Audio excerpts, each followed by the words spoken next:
Olá, eu vou falar sobre intervalo harmônico, melódico e sobre inversão de intervalo. Então, nós temos o intervalo ascendente, do mais grave para o mais agudo.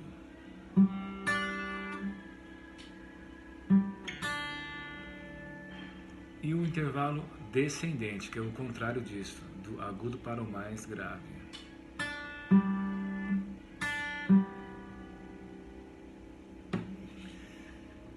E há também o intervalo harmônico, que é quando se toca as notas juntas, no caso aqui duas notas.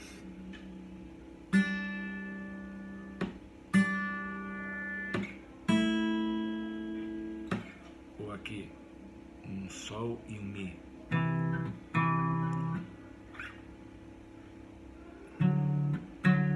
Ou um ré e um fá sustenido.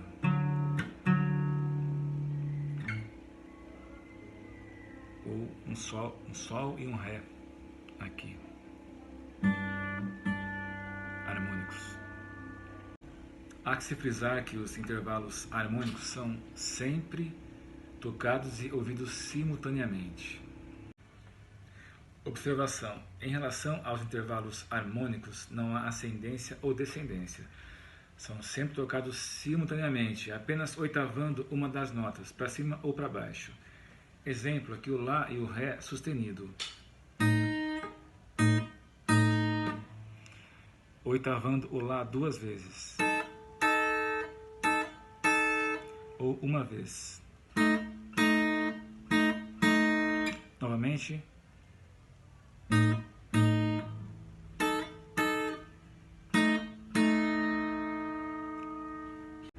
Já em relação à inversão de intervalos, isso ocorre quando a direção e posição das notas são invertidas. Exemplo, eu tenho aqui um Sol e um Ré.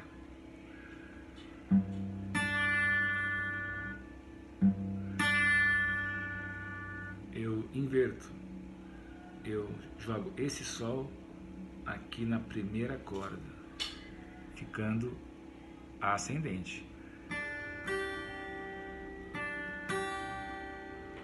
Ou seja, a nota grave passa a ser aguda e a nota aguda passa a ser grave.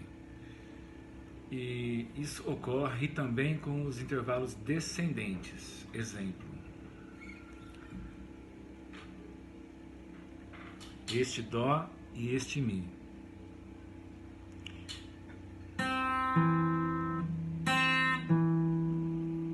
Eu inverto, eu jogo este Mi embaixo, ficando assim.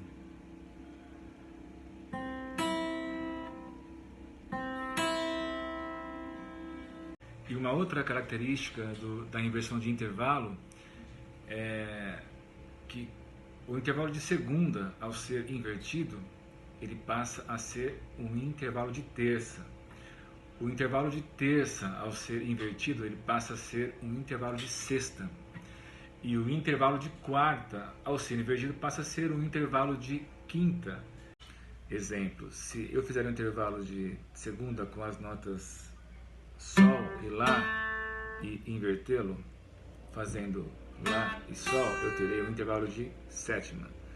Se eu fizer um intervalo de terça com as notas Sol e Si e invertê-lo fazendo Si e Sol, eu terei aqui um intervalo de sexta. E se eu fizer um intervalo de quarta justa com as notas Sol e Dó, fazendo Dó e Sol, eu terei então um intervalo de quinta. E o mesmo ocorre com o contrário disso. Uma sétima, ao ser invertida, passa a ser uma segunda. Uma sexta passa a ser uma terça. E uma quinta, quando invertida, passará a ser uma quarta. E um intervalo maior, quando invertido, ele passará a ser menor. Já o intervalo aumentado passará a ser diminuto. Exemplo, um intervalo maior. uma sexta aqui, ó, um Dó e um Lá. Se eu fizer um Lá e um Dó, eu terei um intervalo menor, um intervalo aumentado. Exemplo, um Dó e uma sexta aumentada.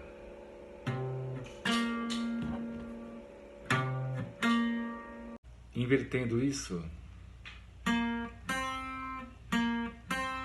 nós teremos então um intervalo diminuto. E falando agora um pouco sobre consonância e dissonância, isso é subjetivo, pois no passado o que era dissonante passou a ser considerado consonante, mais recentemente. E além disso, os conceitos, as preferências e opiniões sobre consonância e dissonância podem variar de acordo com a época, o estilo, a ética e a cultura. Há uma tabela sobre os intervalos consonantes, harmônicos e melódicos e uma outra tabela sobre os intervalos dissonantes, harmônicos e melódicos.